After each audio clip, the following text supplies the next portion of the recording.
Assalamualaikum warahmatullahi wabarakatuh. Perkenalkan, saya Sherly Harfidreza dengan NIM 210211130094. Dalam video kali ini saya akan menjawab pertanyaan terkait ujian akhir semester mata kuliah Pendidikan Kewarganegaraan kelas B dengan dosen pengampu Bapak Nurdiansa MPD.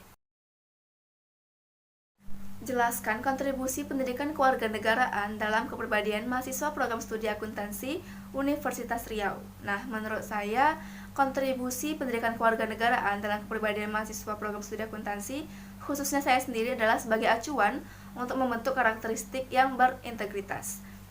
PKN sendiri tidak hanya memuat mengenai pendidikan kewarganegaraan, tapi juga memuat nilai-nilai positif untuk kepribadian, misalnya kepedulian, kejujuran, rasa saling menghormati, saling tolong-menolong, dan kepekaan terhadap isu global dan lokal. Nah, menurut saya, melalui mata kuliah pendidikan kewarganegaraan ini, saya terbimbing untuk menjadi warga negara yang bermanfaat bagi sekitar. Misalnya, mampu menganalisis permasalahan dalam masyarakat dan memberikan solusi untuk permasalahan tersebut. Apa target saudara setelah mendapatkan materi pendidikan kewarganegaraan di perguruan tinggi dan hubungkan dengan komitmen upaya pemberantasan korupsi? Nah, menurut saya, setelah saya memahami pendidikan kewarganegaraan di perguruan tinggi, saya lebih tergugah untuk peka terhadap sekitar. Target saya minimal adalah menjadi wadah untuk mengawasi dan mengawal pemerintahan negara, serta menjadi salah satu pihak yang berkontribusi menyampaikan aspirasi atau opini, baik berupa kritik atau saran, dalam mengawasi pemerintahan negara. Nah, sehubungan dengan komitmen pemberantasan korupsi, saya ingin berkomitmen bahwa saya tidak akan mencoba melakukan tindak pidana korupsi dalam hal terkecil sekalipun.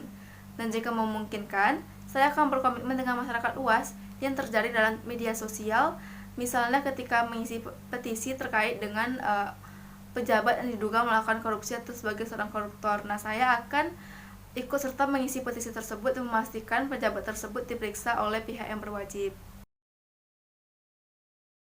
Jelaskan masalah kewarganegaraan di Indonesia terkait keberagaman, hubungan antar agama, suku, ras, dan antar golongan. Cari satu kasus, uraikan kasus tersebut, dan berikan pandanganmu terkait keberagaman di Indonesia. Indonesia adalah negara yang kaya akan suku, budaya, bahasa, dan agama. Namun, tidak dapat dipungkiri bahwa perbedaan tersebut akan menimbulkan beberapa konflik.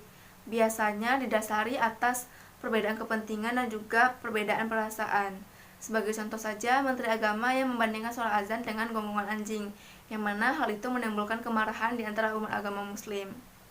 Nah, menurut saya, seharusnya sebagai tokoh yang berpendidikan, tokoh yang penting dalam agama, beliau harus mampu membedakan mana yang baik dan buruk, dan mana yang boleh diucapkan dan tidak boleh diucapkan, serta apa dampaknya.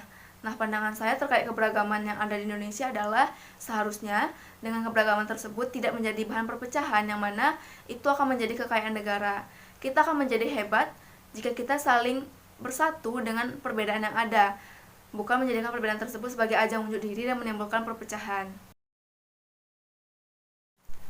Upaya-upaya apa yang harus dilaksanakan dalam rangka sosialisasi pengembangan wawasan Nusantara tersebut? Nah, menurut saya, sebagai mahasiswa, selain mempelajari pendidikan kewarganegaraan, mahasiswa juga harus fokus dan peka terhadap isu-isu perpecahan yang mungkin akan muncul.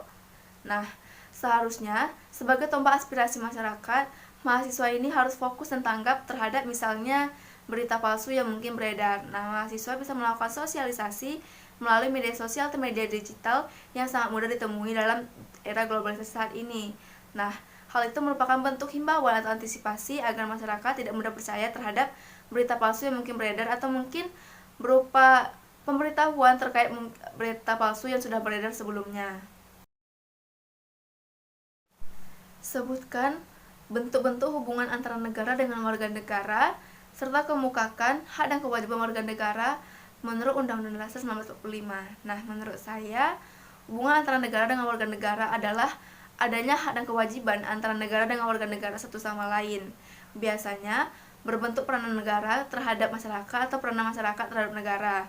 Sebagai contohnya, masyarakat membayar pajak sebagai kewajiban dan negara akan memberikan fasilitas umum sebagai hak warga negara tersebut.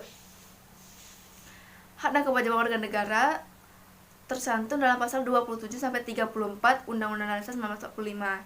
Haknya diantaranya yang pertama, hak atas kelangsungan hidup, yaitu setiap anak berhak atas kelangsungan hidup, tumbuh dan berkembang. Yang kedua, setiap orang berhak untuk mendapatkan jaminan, pengakuan, perlindungan, kepastian hukum yang adil, serta perlakuan yang sama di depan hukum. Sedangkan untuk kewajiban sendiri, itu yang pertama, setiap warga negara wajib ikut serta dalam upaya pembelaan negara. Yang kedua, setiap warga negara wajib menghormati hak asasi manusia.